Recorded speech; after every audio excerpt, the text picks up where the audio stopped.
大家好，我係周偉文，賣 driveawaycar.com 嘅。今日同大家講呢，就係呢架大眾或者叫福士嘅 Passat 嘅 TTI。咁呢個 Passat TTI 呢，就同好多嘅旅行車呢都唔係好一樣，因為呢，佢嗰個慳油嘅功能好好啦，6點幾公升呢就走完100公里。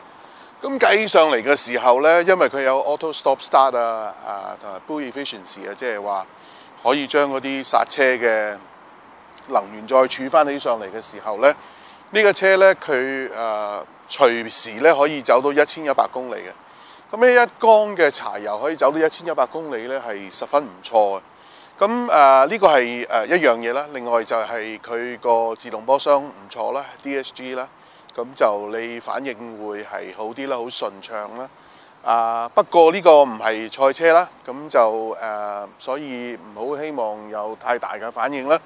但係佢係有德國嘅制車系統啦，所以咧調校係會比較實淨啲啊。轉態雖然係有呢個電動嘅輔助咧，都仍然係好精準啦。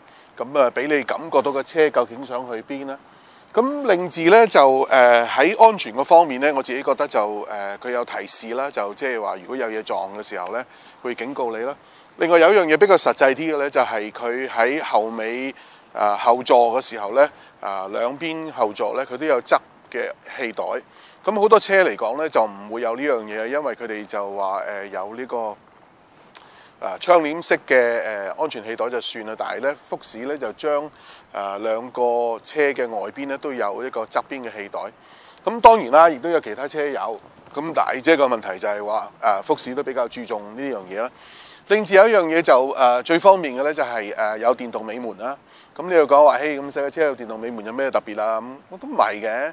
咁佢另外有一個好好嘅 cargo net 啦，即係話有個好似布咁上緊質地嘅嘢啦喺後邊啦，咁你隨時會放上放落。咁如果你係買得嘢多各方面嘅時候咧，或者有隻狗咁可能會有幫助啦。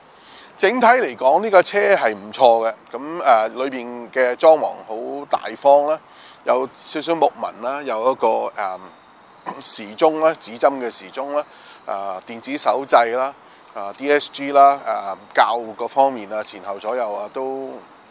前後左右冇左右伸縮，咁另至咧就，但係我自己覺得就係佢有好多嘅 indicator 嘅嗰啲棒咧，cruise control 指揮燈或者係呢一個大細燈嗰方面咧，我覺得多少少如果係用多啲撳掣就可能會好啲啦。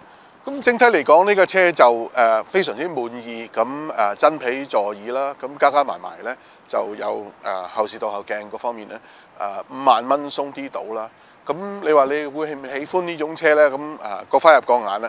但係我覺得就係好可能，如果你喜歡係私家車咁嘅高矮大細咧，呢個中型啦，又唔想坐得好高嘅時候咧，佢後尾箱係放得好多嘢嘅。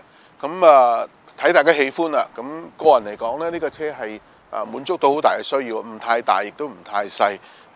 由原本有福士嘅一半製車嘅標準咧，即係你開上嚟係個德國車啦。另外一提咧，就係我注意咗福士都好多次好多時間咧，就係你開門嘅時候，特別係司機位啦或者前座啦，佢喺個門上高咧有門鉸嗰度咧，另外有一個位嘅，就可以 hold 住唔同嘅地方，以至到咧微風吹一吹嘅時候，嗰度門唔會閂埋啦。咁我自己覺得係好有心思啦，同埋好實用啦。咁以此嚟講咧，就係話福士做呢個車出嚟咧，係應該係受到普羅大眾嘅支持嘅。咁我覺得呢個車亦都係唔錯，頭驅車啦，Turbo Diesel 啦，慳油啦，跑嘅路數好距離好長啦，各方面嘅標準都唔錯啦，電動尾門啦。同有好多嘅安全設備啦，咁值得大家考慮嘅，5萬蚊左近，再加上路費，澳洲錢嚇，係咁，唔該，再見，拜拜。